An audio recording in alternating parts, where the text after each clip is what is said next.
87%. Yeah, that's the percentage of all real estate agents that get in the business today that'll be gone in 2 years. Let me tell you something. Why is there so much turnover in real estate?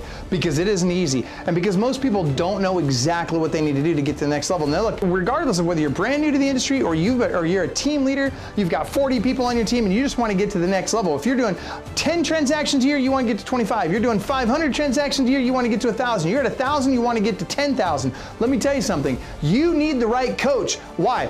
Because Club Wealth is the only coaching company on the planet that will literally guarantee that you will double your income or make at least an extra $100,000 your first year coaching with us, or we will give you 100% of your investment back. This is for people of all levels. Click the link below, sign up for the appropriate tier level, and let's get you a strategy session today. And I promise you, I 100% guarantee you, promise you, that you will walk away with a heart full of gratitude for the time that we took for you, because you got so much value out of that call. Schedule your strategy session today. I promise you'll be glad you did. Sign up for a strategy session at clubwealth.com/strategy session. This is Club Wealth TV. I'm with Sharif Hatab. If you're a real estate agent or mortgage broker and you want to have your best year ever in 2024, you need to hear this. If you're struggling to get the best lead sources, if you want to know exactly what lead sources should you be using, how should you be using those lead sources, if you want to know how to recruit and what it's going to take to get more people on your team or in your brokerage, and if you want to know a few things that Sharif is going to ask me that I'm completely unprepared for, it'll be very interesting to see where that goes. I have no idea what those questions are yet. Yeah, he's not told me. And so today's bound to be very, very interesting. So I want to tell you guys about our guest today on Club Wealth TV, and that is Coach Sharif Hatab. Coach Sharif is such a good coach. By the way, he's a Club Wealth coach. He's so good that he's my son's coach. And that's a pretty big deal to me. And Austin, as you know, he listed in the last 2 years under Sharif's tutelage. Austin has listed over 220 homes in the last 2 years. And I give Sharif a ton of the credit for that. Honestly, Coach Sharif, you've done an amazing job with him and with your other coaching clients and with your personal business. And as you can imagine, at Club Wealth, all of our coaches sell more real estate than the people they coach. So Sharif is at a higher level than Austin. And I share that because I want you to know that what he has to share is valuable information. You guys need to hear this. So Sharif, without any further ado, Mr. Sharif Hatab from New Jersey and Pennsylvania. He covers both New Jersey and Pennsylvania. So for those of you that want to send him referrals, that's a good move because he will get them closed. But Sharif, I want to thank you for joining me today. And is there anything you want to add that I missed before we get really deep into this content? No, I mean, thank you for having me, Michael. And yes, Austin's been a pleasure, as well as my other clients. And I can't take all credit for him. I mean, he's probably one of the most hardest working people I know. So that kid is great. Well, I appreciate that a lot. And you're right. His mom gets a little bit of the credit too. I would agree with you. I would imagine. Yeah. Oh, she definitely instilled the work ethic in him. That's for sure. It's funny. I had him on Club Wealth TV here recently. And, and of all the stuff, my guys, we chop these videos up and we make, we make, out of the 1 hour video, we usually get about 7 nice, reels out of it. And of all the things they posted, the one thing they posted that Austin and I talked about was, Dad, it's all work all the time. When do we get to have fun time? When do we get, I'm like, dude, like your perception of how much fun time we should have compared to people in my generation, like Sharif and I, we grew up thinking, hey, I get 5 minutes to have fun today. That's awesome. Like that's a victory, right? But this generation, they're like, I got to work for 5 minutes today. Like, where's all the fun? Like, are you kidding me? Like, I don't get it. So true. All right. So Sharif, let's start with lead sources. And I say this because I think everybody right now wants to know what are the best lead sources out there. And this is always changing. So share with us, what are the lead sources you're using? What lead sources have you seen that you're like, or that have you tried that you're like, yeah, I don't like that one. I'm not going to use that one. And so let's go down that road and let's see where that takes us. Sure. I mean, going to say our top lead sources, I can tell you the number one lead source that we still have is Sphere. We do work our Sphere. We get referrals out of them. We're doing our client appreciation events, always keeping our faces in front of Sphere. So that does account, I think, roughly about 35% of our overall transactions. So we're still hitting that hard. Second comes as Google and direct lead sources into our website. We do well with our search engine optimization and optimizing ourselves and all of our agents online. So that is able to bring us a good amount of leads. And then, third we have is the actual leads that come off our listings, like sign calls, open houses, things of that nature, or what our listings are generating is definitely bringing in more business. Yeah, so let's back up and talk about the sphere of influence. I want to go deeper on that. Mhm. Because everybody talks about sphere of influence, and well, I think when a lot of people hear sphere of influence, they think, "Oh, I gotta do pop buys, and I gotta drop recipes off at people's houses, and I gotta bring them a plant or a geranium or something like that." Like, what are you doing for your sphere of influence? How are you actually getting business out of your sphere of influence, and how are you staying top of mind with them? Well, I mean, key is doing a quarterly client appreciation event. That is one of the best ways to stay in front of your sphere. We like to do it on a quarterly basis because we want to make sure that they remember us when the time comes. And when it comes down to it, one of the other best ways that I've found is social media.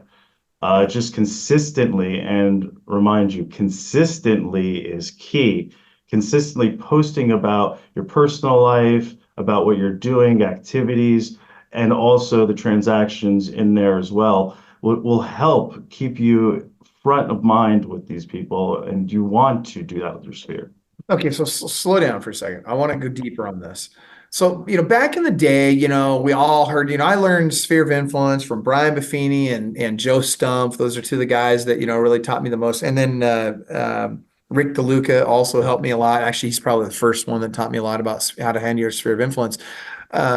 But what I'm hearing you say is that social media has really changed the game. And what I mean by that is, we're still contacting these people. We're still connecting with these people. It's just the vehicle has changed. And I'm almost kind of hearing that social media is really taken over for pop buys. Would you agree with that? Or is that I don't different? Are they just two different things? Tell me about that. Two different things. I wouldn't Okay. say do one over the other. I would say do them both.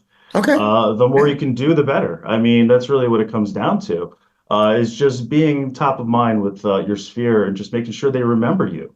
And you can do it through every avenue. And I mean, even something as simple as yearly, we send out a magnet calendar to everyone who's in our sphere, closed, and things of that nature.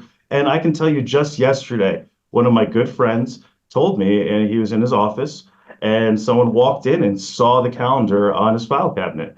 And they they started a conversation about real estate. And that is one of my tasks I need to do today. I'm reaching out to her about selling her house and also purchasing. So even something as simple as that. Okay, hold on. A calendar. A I calendar know there's people watching this right now saying, "Are you kidding me? You're telling where me I'm on this podcast, this high-tech podcast, to hear about I gotta put freaking calendars and I gotta send calendars out?" you don't And have to, but the more you do, that's what but it comes that down to. and that's what I'm saying. And so I think there's this place where old school and new school meet that is really where the success is found. I think that it's too easy for us to dismiss the old school stuff. And calendars is actually a great example of that, right? I mean, as cheesy as it sounds, I go into people's houses all the time and I see real estate agents' calendars on their walls or on their fridge or whatever. And that is a great way to stay top of mind, top of consciousness. I mean, and it's simple. It's not very expensive. What do you pay per calendar, do you think? It was probably like 60 cents, maybe 75 cents around that. Yeah. 75 cents a calendar. Okay, so Yeah. you're not doing the big, huge ones. You're doing small. No. Yeah, small calendars. I think they're about 5 by 7, have every month on there, our logo up top, hoping that it makes it onto a refrigerator of just a fraction of the people we send it to is what it comes down to. Yeah, And it's just, another way for us to stay in front of them. dude, I love it. Okay, so you do the quarterly client events, Yeah, quarterly client events. doing And calendars, yep, the social calendars. media, and let's back up. Social media. I want to go deeper on the social media piece. Mhm. What exactly are you doing on social media for your sphere of influence? I think it's just the consistent posting and not just posting on your business page. It's important to do it on your personal page. I can guarantee you probably have more followers on your personal than you do on business. And Yeah. it's just really, it comes down to, I mean, how are you successful in any aspect of real estate, Michael? Consistency, right? Right. So it's just being consistent at doing anything, just posting any type of content, and it'll remind people and keep you in front of their faces. Okay, so I like that you said you need to be using your personal page and not just your business page. Because frankly, Mhm. I've always been a big believer that your business page really is only there so you can run ads. Like that's it. Mhm. I mean, everything Pretty else you should much. do personal. And I hear the argument a lot of time from people that, oh, Michael, I like to keep my business and my personal separate. And I don't know what you would say to them. I always tell them, well, you're more than welcome to stay broke, but I mean, You know what we call that? We call that a secret agent, right? yeah, And you can't be a secret agent in this business if people don't know that you're an agent. It's not going to be successful. that's right. It's really that's what it comes down to, and just letting everyone know, and that's part of it. Yeah, Opening up your profile, letting people be able to view your stuff, and not putting it on private. Because 9 times out of 10, if someone comes across your name, they're going to Google you, right? yep, Or they're going to search you on social media, and if they can't find that information on you, they're probably going to go on to the next person. yeah, So you're it's right. really what it is. Your digital presence is your online billboard. It's really what you're projecting out into the world about yourself. It's the research you're making available, and a huge part of that is social media. Well, the nice thing is you can really, it's such great leverage. You think about how many people you can touch with a single video or a single post.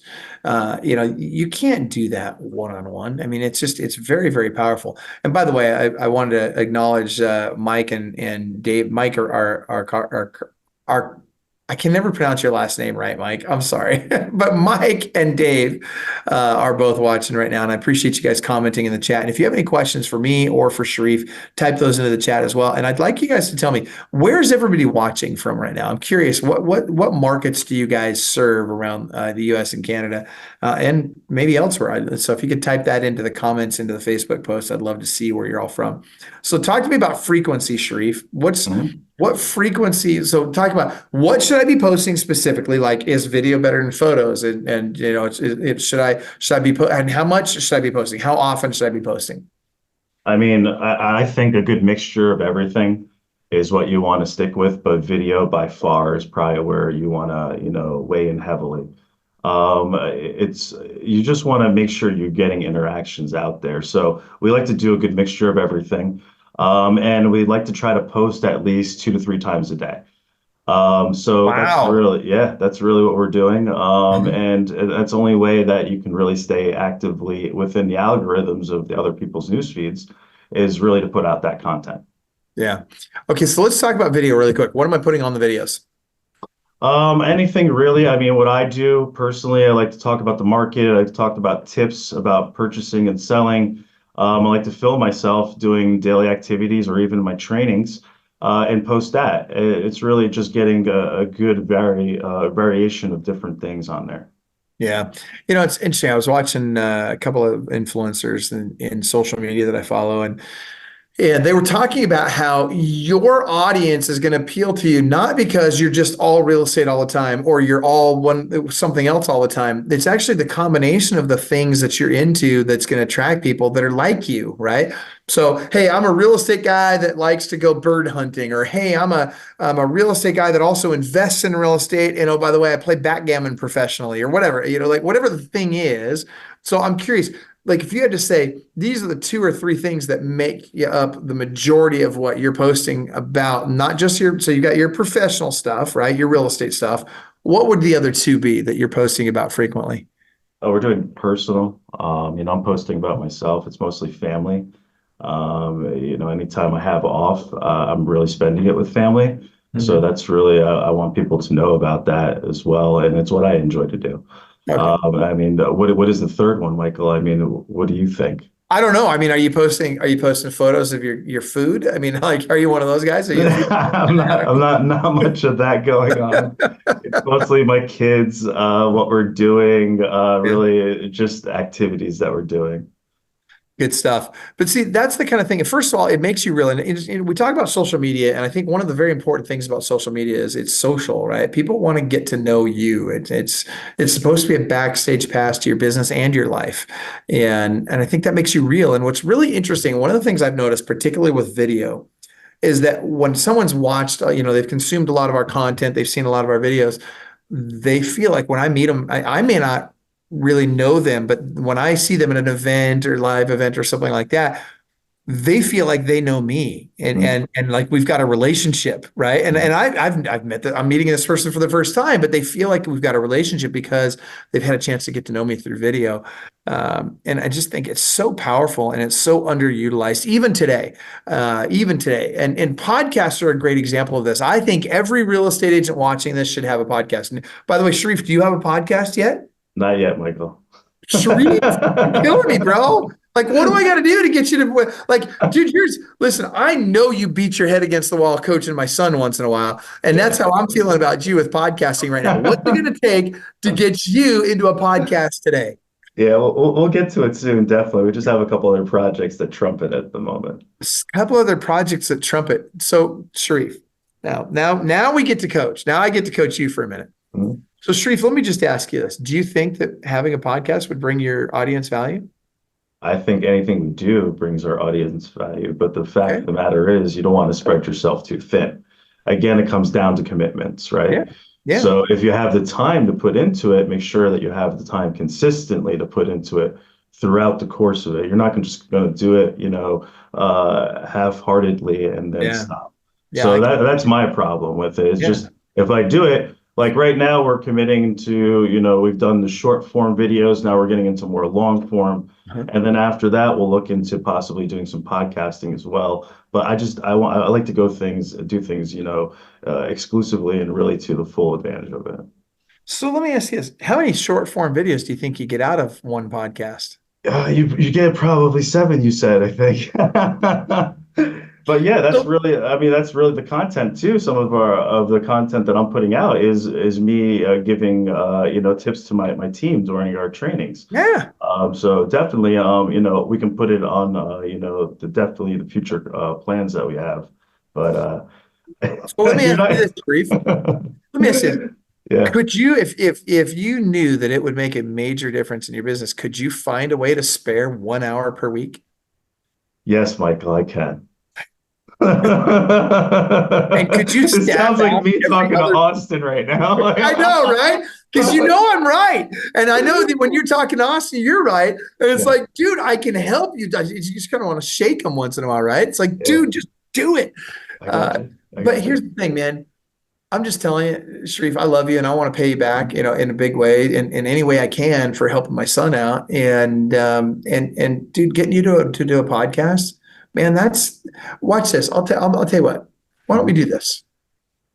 Hey, Sharif, instead of you, because I'm guessing that, as soon as I say, well, it's only gonna take an hour a week of your time, the hour is not the problem. Then you're gonna be worried about, well, yeah, but then I got to do the editing and then I got to chop it up and I got to send it out and I got to put it on all the different channels and I got to, blah, blah, blah, all this stuff. We got a guy for that. Oh, you do have a guy for that. Okay, because I was going to offer my guys. And so since you've got a guy for that, what's the hang up then? What's the hang up on just 1 hour a week? What's keeping you? I think it's really just focusing on, making sure that we have a strong spring market, and really just trying to adapt to what's changing around us right now. Yeah. That's really what it comes down to. And, it's really, we want to just do things completely. I'm not saying that it wouldn't be there in the future. I think the next thing we were going to implement with videos was going to be interviews within the team, interviewing each other.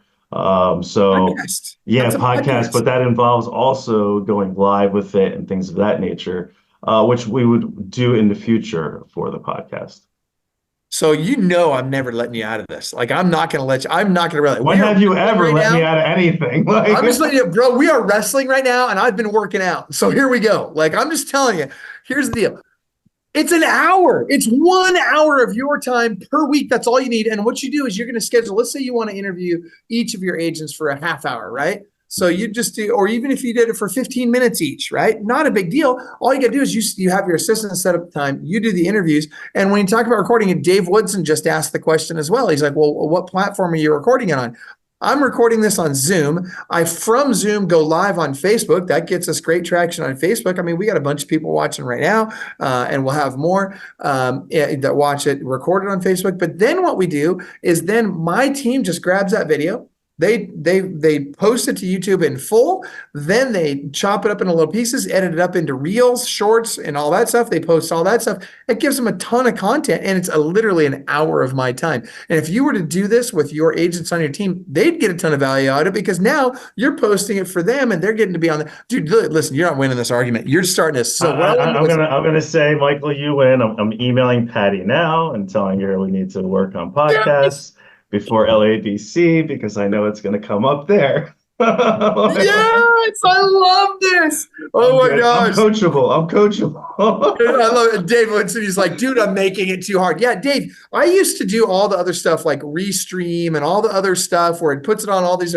I don't even worry about that anymore because it's too hard for me. It's too much of a PIA or pain in the neck for me, right? I would rather just make it as easy as possible for me and then let my team do all the heavy lifting, right? That's the easy thing about this, Sharif. You're going to do the same thing. And I'm suggesting this for you and for Dave. Don't overthink this. All you have to do is even if you don't go live on Facebook, it's fine. It's really easy to do from Zoom now, and that API is working a lot better now than it has in years past. And so it's really simple to go live on Facebook from Zoom. That's the simplest, easiest way to do it. And generally speaking, the simplest solution is the best solution, right? I think you just hit the nail on the head, and I think it's really what it comes down to is overthinking it. Yeah. And that really it stops a lot of agents from implementing. And thank you for that, Michael. I'm gonna get on it. I'm gonna get on it. I can promise you this, Sharif. Yeah. First of all, watch this. Make me your first guest. I'll be a guest on your podcast. And I can tell you this. I bet you could get all the other Club Wealth coaches to be a guest on your podcast. And I bet you get a ton of other people to do it. And by the way, you'll bring a ton of value to people because you'll do it in your way. It'll be your voice. It'll be what's important to you. And it will make a difference. And not only that, your clients will see this. And that's another thing I would do for you is I'd get buyers and sellers on there occasionally. I'd get your investors on there. I'd get your lenders on there. I'd get your title guys on there. I would get people involved that are part of, you're an attorney state, right? So I'd get your closing attorney on there. I think there's a lot of things you can do with your podcast that would bring a ton of value to people. And it won't take a lot of your time. Now, watch this. For your guests, I'm going to make this even easier for you. For your guests, you want to ask really great questions of your guests. And I'll be honest, I did not do this for our call today because I feel like I know you really well. And I feel like we're just going to have a great conversation anyway, because we always do, because I just love talking to you. But if you've got a guest and you're looking for, how do I come up with really good questions for them? Go to ChatGPT and say, hey, I'm a real estate agent. My name is Sharif Hatab. I'm hosting a podcast, and I need you to create for me interview questions for this person who's going to be a guest on my podcast, and my audience is this. You give as much detail as you can to ChatGPT. You'd be amazed at how good the questions it will create for you are. I agree. I mean, we have leveraged, AI and ChatGPT and Jasper and other avenues in our business. I mean, it's taken it to another level. Yeah. I mean, I use it all the time for ideas, even social media posts, how to prospect, how to reply back on a rebuttal for a client. I mean, there's a slew of ways to use it. And I agree. I'll definitely do that. I'm so excited. So when's your first podcast going to be? I don't know. I'm going to have Patty contact Tara so we can set it up. And my team will help you. In fact, you know what you can do, because you're with Club Wealth. You're an Eagle Squadron member of Club Wealth. You can have the AIM team set it up for you. You get 1 hour of AIM team time every month anyway. Just have them set it up for you the first time. They'll teach Patty how to do it, and then you're off to the races. Easy. Done. I mean, it's free, right? Yeah, of course. I've used them to actually make reels in the past as well. They do a good job with it. Yeah, they really do. They're good. Yeah. It's the same guys that do my stuff, right? All right. So that being said, let's keep moving forward. So we've talked about the importance of social media. We've talked about podcasting. We talked about your sphere of influence and how, and this really deepens your sphere of influence. Are you doing things to bring people from online to offline? Like, how are you capturing people from social media and getting them into your CRM and keeping in touch with them outside of social media? So yeah, I mean, we definitely have lead capturing systems, basically like ClickFunnels and things of that nature that capture people's information. Tools also like Fellow we use to actually capture people's information online, bring it into our CRM, which is key. Once it comes into the CRM, they're blasted with an action plan and assigned depending on lead source and motivation where we consistently drip. We also have our agents in combination with ISA team reach out to everyone, asking if they need any more information, depending, of course, on where they are in their, actual position and, purchasing a property. Okay. Now, are you with that? Tell me what the lead magnets are that are causing people to opt in, giving you then the opportunity to have the ISAs reach out to them to make sure they got whatever the thing was. Okay, yeah, lead magnets mostly, come down to we run a lot of ads on our listings. Mhm. We're blessed to have listings in this market, so we do leverage those listings. One of them is doing ads on social media, which captures people who are interested in that specific listing itself. Mhm. Other ways we're doing it is offering home value to not only our current database, but out into social media. Just try to capture more people and bring them back into our database as well. I gotta stop you there for a second because I hear agents all the time. Oh, my home value leads suck. They're terrible leads. I don't want home value leads. I just want people that are going to sell now. Like, I what would you say mean, to that guy? I think all leads are great. It just, you have to have a plan for them, right? And you have to understand the person's mindset. And they may take a little bit more nurturing. You have to nurture those leads most likely. It could be people just interested in just knowing their value, but that's a thought.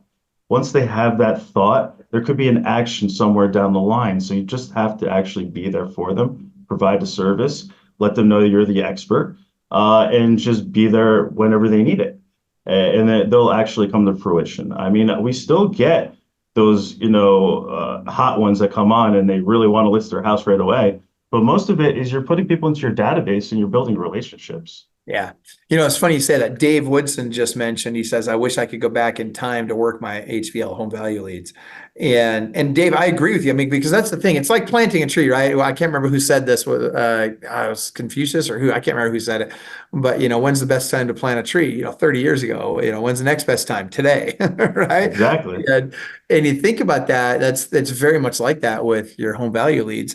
They are great leads. They're people that are, they're interested, they're engaged, and you can build that relationship over time.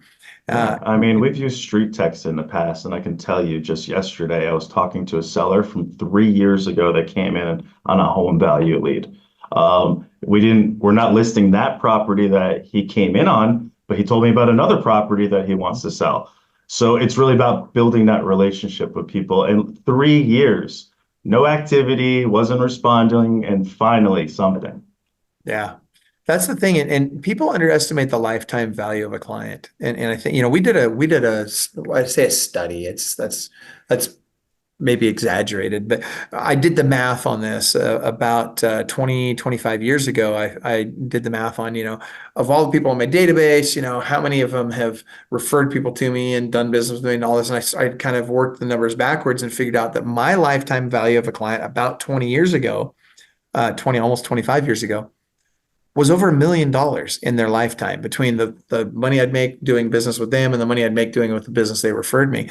And I think if we all looked at people differently, if we all just started to realize the lifetime value of a client, how differently would we treat people? How much more willing would we be to follow up with them over a longer period of time and not pressure them? And Dave makes a great point. If he could go back and do that with his home value leads, I'd be working for him. And you're right, Dave, I probably would be. I love it. All right. So other lead sources you want to talk about, or can we move on to recruiting? Recruiting, let's do that. Let's talk recruiting. Okay. So what do you, and dude, this is the thing. Can I just tell you, I love Austin. I really do. There are two things he's struggling with. One is recruiting, and the other is girls, and not necessarily in that order. I mean, sorry, I'm just throwing it out there. Uh, Yeah, I think it's an opposite order at this point. Sorry, Austin. I know, right?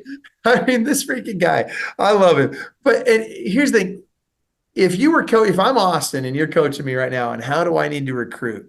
What can I do to get people on my team today? Because the reality is there's a lot of people watching right now that need to grow their teams. And I think a lot of people want to only grow their teams. And it's very important. I want the message for all you guys watching right now you guys got to remember, I need to be in production to pay the bills. Then I need to recruit to grow my team. And my team will eventually get large enough. If I put enough effort into that, it'll eventually get large enough that it will take care of me. But for now, I've got to stay in production so I can take care of it. So knowing that, what advice would you give Austin and the other people watching today about recruiting? I mean, recruiting is basically it's daily activities as well. It's consistency and doing different. It's you got to think of it as you're building relationships with people. That's the whole business. So it's not only the leads and the clients, it's also the people you're interacting with. And that's the first step. But you still have to go a little bit deeper. I mean, we're doing videos, just like we had mentioned earlier, doing the reels and things of that nature. We've Of gotten what? What video? So be so the specific. videos that I'm doing, I'm getting interactions from other agents is mostly the ones where is me training our team and just giving tips on what you can do in this market to leverage and to get listings or to actually take those listings and get as many leads as you can off of them, or how to become active on social, anything really, and posting that content out there. So I've gotten direct messages off of that. Online ads, it basically will help as well, like Indeed and Monster and things like that. We've had success with pass fail lists for people applying and also taking their test. Oh, You you're don't able to have get a it. hold of those in your market. That's Yeah, huge. you guys don't have that in your market. Uh-uh. Austin and I have discussed that. Uh, So yes, that is huge. that's And massive. then having a dedicated person, I mean, you talk about it all the time, Yeah. just a recruiter or someone in charge of doing those tasks. Because as a team lead, it's best for you to, have someone around you that is the expert in it, right?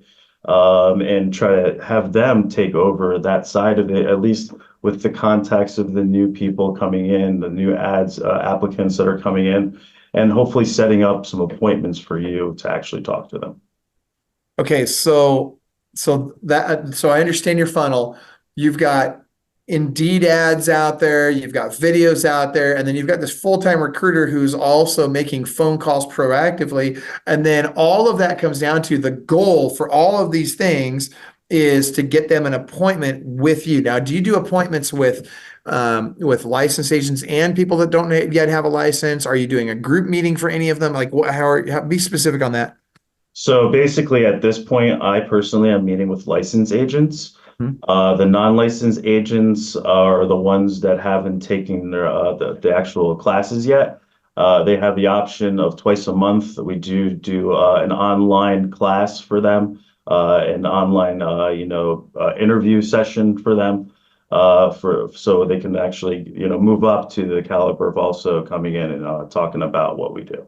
So that saves you a ton of time. Now, the meetings that you're doing with the agents, you're bringing them into the office, or you're going to Starbucks? Like, what's most likely to happen there? Yeah, I'll meet him out for coffee. I'll bring him into the office, or I even do a Zoom call. It's all about convenience this day and age. And really, even when it comes down to it, it's just that introduction. It's getting face to face, which is the most important. Sometimes I'll do a Zoom call for 15 minutes and then tell them, hey, next steps are for you to come in and meet. So we can show you around, show you the systems, meet the people on our staff, meet our agents, and see how they like the team. And that's really part of the process.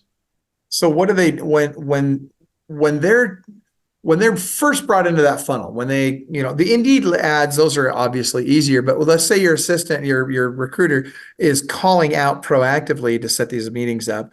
What is she saying to them? What's the premise? And then when you do the meeting, what happens at the meeting? Well, the VA is not going out and calling random people. They're the VA that we have in charge of the recruiting. Between her and my admin who's in-house, that's our recruiting team. Mhm. But they're mostly calling to people that are applying and have intent. And then also the past brokers that we've interacted with, the co-brokers on our transactions. So it's people that actually know about us, or have applied for us. So that's really what they're doing. Myself, I'll also reach out to other random agents as I see them, as I interact with them, and put them on a list for me to actually follow up with them in the future. Mhm. That makes sense. Okay. And then when you meet with them, what's the conversation? What specifically happens at that meeting? We talk about what their goals are. What they see real estate as, is their full-time job, a part-time job, things of that nature, and really where their struggles have been in the past and what we can do differently. And then we get into, how our team's a little different, and what we provide for our agents to help them succeed. So you're not shy about selling the team or the brokerage to them. It's not, there's no roundabout way. There's no, hey, we're gonna have this conversation. I'm just gonna bring you value to your business, and then I'm gonna ask you if you're interested in joining our team. You just go right into, let me explain what it looks like being on our team. Yeah, basically after we talk about them, normally that makes it easier because then you know what you're highlighting about what you're talking about, so it engages with what they're feeling. Got it. But most of all, it's for me, it's like a listing presentation. It's all basically drawn out. I have my notes. I have actually a pamphlet I go through, and it's the same exact thing every time. So, okay, so I like that. And by the way, I'm a huge fan of systemizing everything. And I'm a Mhm. real believer in, if you're going to do something more than once, everything should be the same way every single time. I mean, it's just, I believe in that. So I love hearing that. I love it when you say that. Okay, so here's the next question I have for you. Dave, you're going to like this one. So Dave Woodson's in the chat there, and he's giving me a hard time about my dad jokes. And so I just got to ask you, Sharif. Mhm. What's your best dad joke? I don't have any dad jokes, to be I've honest been, with you. oh, yeah, come on, come on. What kind of dad doesn't have dad jokes? So I know you got some dad jokes. You gotta have a dad I joke. don't, I swear. I'm not really, I guess, the joke guy. You're killing me, man. Okay, so Yeah, we're gonna make that a prerequisite for future Club Wealth TVs. Every guest has got to have a dad joke. You dad gotta come to the joke. table with a dad joke. So Notes taken. yeah, I just think that's important. In fact, everybody watching this right now, I'd like you to type in your best dad joke into the chat right now. I'm just curious. And then also, if anybody watching right now, if you guys have another lead source for recruiting, I'd love to hear what lead sources you guys are using for recruiting. And by the way, Coach Sharif, Tasha Carden says hello. Sharif is too cool for it, Dave says. I love it. All right. So now we've only got about 14 minutes left, so we're getting toward the end here. And Tyree Dix is like, hey, Chat GPT one. It's true. Dude, even Sharif can Chat GPT a good dad joke, right? But what you gotta do is you gotta get Chat GPT to do it in like your voice. Yeah, So ask all right. Tyree who taught him that one, though. I love it. Oh, and Tasha nails a good one. Oh, I'm gonna steal that one. So Sharif, I'm gonna pull this out of the comments here for you. Mhm. Tasha says, "Did you hear the rumor about the butter?" No, what's the rumor? Yeah, I don't want to spread it.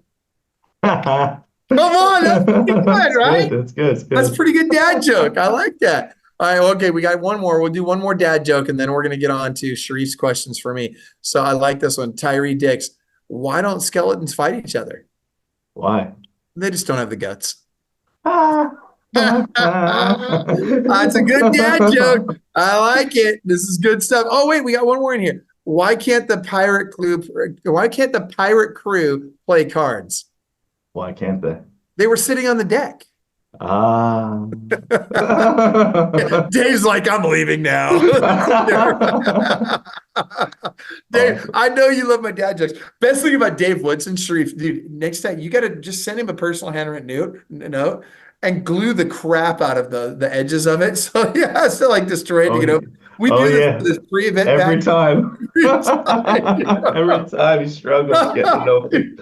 Dave, Poor Dave Dave. always does a video of him opening up the free event packet for It's coming to great. big It's events. great. It's a great Oh video. my gosh, it's so funny.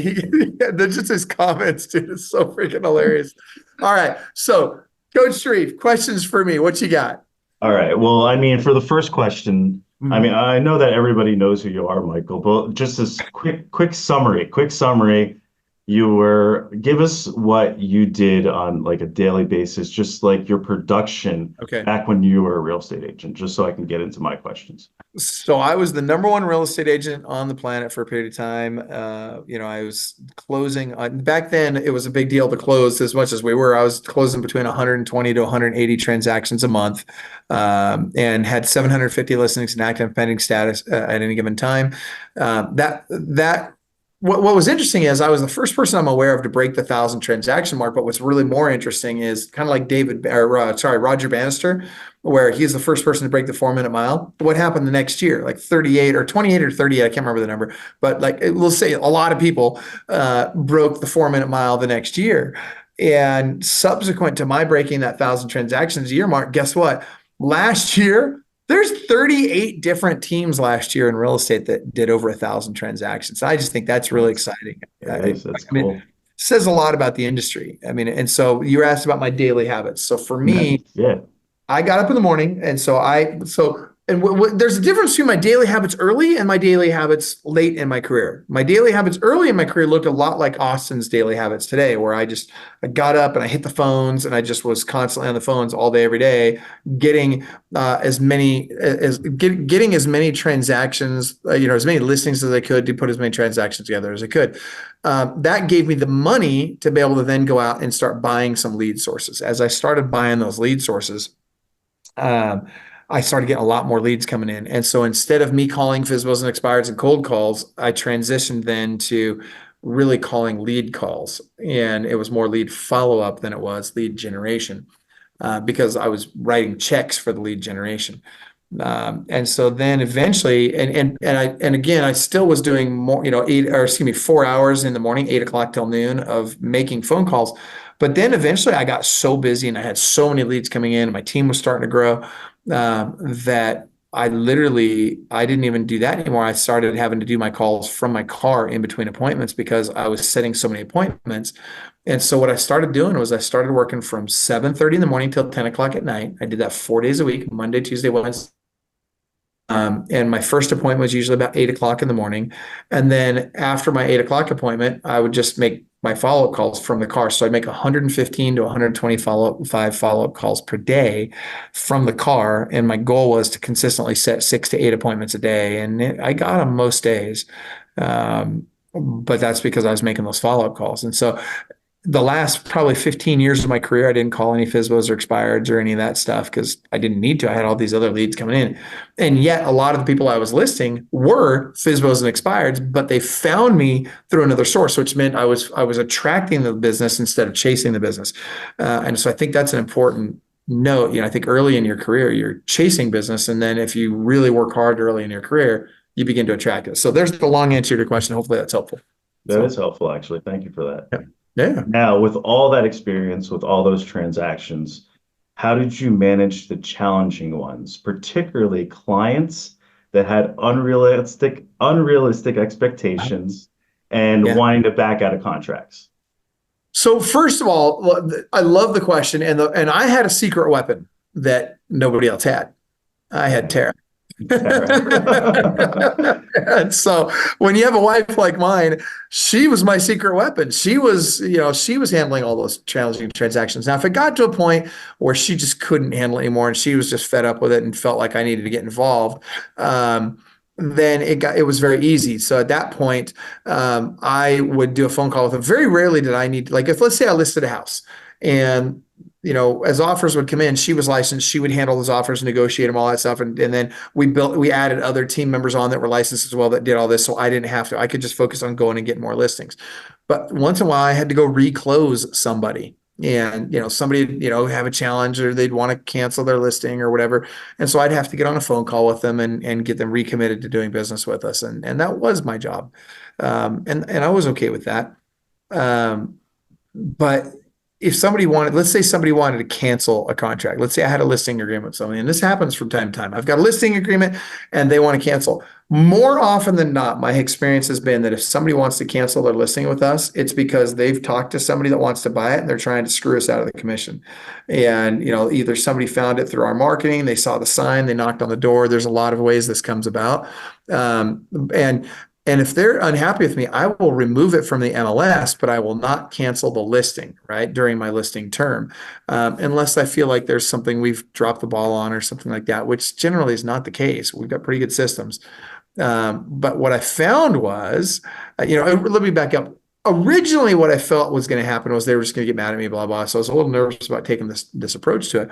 But what I found was that more often than not, it was exactly that. It had somebody on the side that was going to try and buy it, and they just wanted to try and get me out, to save the commission. And by sticking to my guns, I got paid on those transactions. And I felt that was a very important part of my success, because sometimes, and it's kind of like, what do you do when buyer and seller aren't getting along and they're getting emotions involved over silly, stupid things? Well, that's when great agents really shine, right? That's where you've got to get in there. And I think great agents are not just great at putting transactions together, but they're especially good at keeping transactions together. And so learning that skill set really made a difference for me, but it also meant sometimes I had to take unpopular stands, and it meant that I wasn't always just going to say, sure, go ahead and cancel your listing. And, sometimes I had to be a business person and say, yeah, no, I don't think that makes sense in this case. Does that make sense? Yeah, yeah, yeah. How about the Yeah. ones that were unrealistic? The ones that Oh, you say just they didn't threaten to cancel. They were yeah. just unrealistic about what their expectations were. Well, I would try and educate them on what's going on in the marketplace, and help them to see what's going on in the marketplace. But that didn't always mean they were going to see it my way. That didn't mean that they were always going to agree with me. It didn't mean that they were going to do it my way. And I'll tell you, when I had 750 listings, I can promise you 150 of those were never going to sell. Why? Because the sellers were just unrealistic, and I don't control that. It's their house, right? All I get to do is operate within the terms that they dictate for me, right? They determine the price. They determine the condition of the house. I can't force them to clean it up, right? I can't force them to price it right. And that's okay. Because at the end of the day, if I'm going to continue to work very hard on my side to get as much activity on as I can, I'm going to get buyers and sellers out of just having that listing anyway. So I'm going to win either way. I want it to be a win for the seller, but I can't control them, and letting go of that is a major component. I think too many agents, too often, they feel like if I can't control my seller, I'm just going to cancel the listing. And it's like, I don't think that's a good solution. It's kind of like when you're married, if you can't control your spouse, you're going to cancel the marriage. I mean, come on, like people have their free agency, dude. Like, Yeah, what are you going to it's do? true. It's Yeah, true. You can't control your own controllables, and as you right. say, a sign in the yard is better than a sign in the car anyway. Absolutely. Yeah, All right. 100%. Great question. Yeah. Well, one more for you. I'm gonna love your podcast. Dude, you ask great questions. Maybe I should switch up a career to podcasting, I Dude. guess. But I mean, it's something I don't think anyone really talks about when it comes down to it. And as you get more productive, what happens? More pressure and more stress. What can you say to fellow agents out there to keep up on your mental health? What do you mean by that? Well, I mean, was people getting stressed out and just, Oh, you mean, okay. just, yeah, So you're saying, what would my advice to agents be, exactly, how they could keep their mental health up? exactly. Okay. Well, first, you touched on one of the things, and it's very important. That's controlling the controllables, right? Don't worry about the stuff you can't control. And also, I was listening to The Power of One More by Ed Milet this morning in the car on the way from back from the gym. Tara and I were, and Ron Anderson, the three of us were in the car. We listened to this, and Ed makes a very good point. He was talking about the people that dwell in the past are never happy, no matter what. It doesn't matter if the past is good, bad, or indifferent. If you're dwelling in the past, you're never going to find true happiness. And what you need to do is you need to place your energy on the future and your focus on today, right? So you need to be excited about the future. You need to be excited about the possibilities the future holds, and you need to be present in the moment today. And I think if we had just all did that, I think that we'd be a lot happier. We'd be a lot less stressed out, and we wouldn't be. And let's back up. There's another big component to this. This is another one that I think isn't talked about much today. you got to quit giving a rip about what anybody says. Stop worrying about other people's opinion, right? Yeah. We were talking on the coaches call today about that video that I had that went, it went viral. We got 1.3 million views on it, 10,000 likes, 850 comments. And of those comments, only 5 were positive. And if I cared what other people thought, man, that would have destroyed me, right? Yeah, I mean, That, Muhammad Ali said it. Any publicity he is said, good publicity. Any publicity is good publicity at that point. yeah, yeah. Well, I mean, you look at that particular video, that got us over 1,500 followers, just that one video, right? But I think a lot of people, they would have seen those negative comments and they would have lashed back, or they would have gotten depressed about it, or felt bad about themselves about it. And for me, I just think, that's great. Thank you for engaging my post. I appreciate that, because they brought me those 1,500 followers and then 10,000 likes, right? Because it was getting engagement and Facebook moved it up in the algorithm. And so I think a major component to happiness is just choosing to be happy and not worry about everybody else and every other thing around us. I think happiness is a choice. Energy is a choice. Everything comes down to choices, and you get to control that. So I don't know, man. I think we overcomplicate it. It's kind of like prospecting, right? It's a choice. Are you going to get your butt up and get to work, or are you going to be broke? You choose. It's really that simple. And I look at all these people, wonderful people, a lot of them that got out of the business this last year.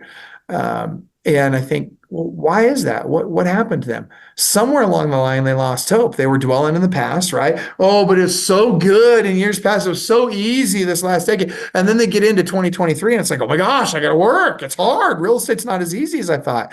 And I think that the failure to just accept the fact that, hey, it's different today, and I just got to knuckle down and work a little bit harder, a little bit smarter, be a little bit more disciplined, and the results will show.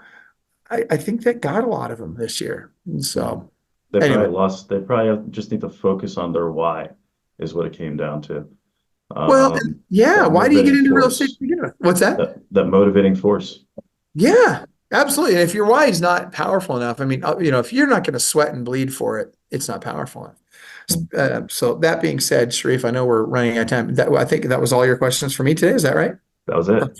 Okay. So here's what I would like to do. First of all, if someone wants to reach out to you and get a hold of you, how would they reach out to you and get a hold of you? Sharifsells.com is probably the best way. All our contact information's on that, or just search me really on Google. You'll find me.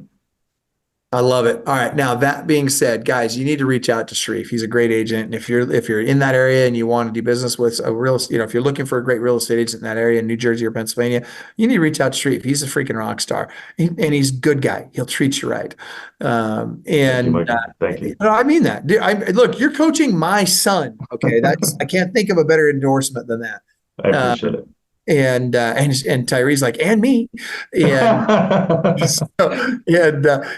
so I would just recommend, if you've got a referral to send to somebody in those areas, I'd just encourage you to reach out to Coach Sharif. 87%. Yeah, that's the percentage of all real estate agents that get in the business today that'll be gone in 2 years. Let me tell you something. Why is there so much turnover in real estate? Because it isn't easy. And because most people don't know exactly what they need to do to get to the next level. Now look, regardless of whether you're brand new to the industry or you're a team leader, you've got 40 people on your team and you just want to get to the next level. If you're doing 10 transactions a year, you want to get to 25. You're doing 500 transactions a year, you want to get to 1,000. You're at 1,000, you want to get to 10,000. Let me tell you something. You need the right coach. Why? Because Club Wealth is the only coaching company on the planet that will literally guarantee that you will double your income or make at least an extra $100,000 your first year coaching with us, or we will give you 100% of your investment back. This is for people of all levels. Click the link below, sign up for the appropriate tier level, and let's get you a strategy session today. And I promise you, I 100% guarantee you, promise you, that you will walk away with a heart full of gratitude for the time that we took for you, because you got so much value out of that call. Schedule your strategy session today. I promise you'll be glad you did. Sign up for a strategy session at clubwealth.com/strategy session.